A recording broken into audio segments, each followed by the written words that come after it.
नुकताच लोकसभेमध्ये आणि राज्यसभेमध्ये एक प्रस्ताव पारित करण्यात आला की राज्यसभेतील आणि लोकसभेतील खासदारांचा पगार 24% वाढ करण्यात आला।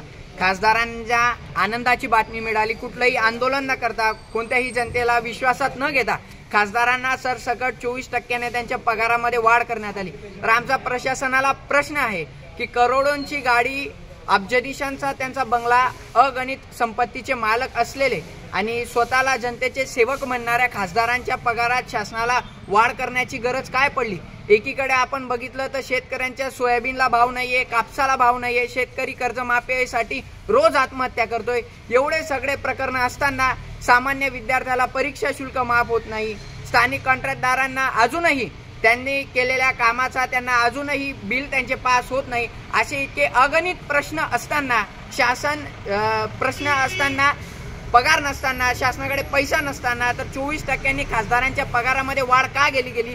तर ही पगार वाढ जी झाली ती तात्काळ रद्द झाली पाहिजे। आणि यासाठी आम्ही शिरपूर फर्स्टच्या वतीने शिरपूरमध्ये गोरगरीब खासदारांसाठी दानपेटी उपलब्ध केलेली, त्यामध्ये शक्य असेल ते जनतेने 2 रुपये 10 रुपये टाकून आम्ही दानपेटीने दान जमा करणार आहोत। आणि कुठल्याही भारतातील खासदाराला 543 लोकसभेमधील कोणत्याही खासदाराला जर अजूनही पगार कमी पडत असेल तर त्यांनी कृपया आम्हाला संपर्क साधावा। आम्ही दानपेटीतून जमा केलेले 5 रुपये 10 रुपये आम्ही अजून त्यांना जर पगार कमी पडत असेल तर ते पैसे आम्ही त्यांना सुपूर्द करणार आहोत।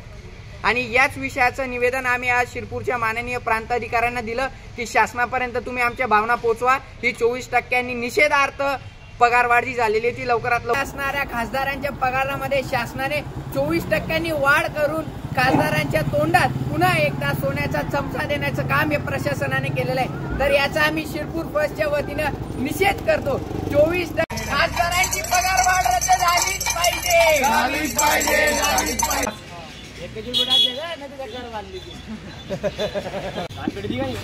मग तू भी दिखी ना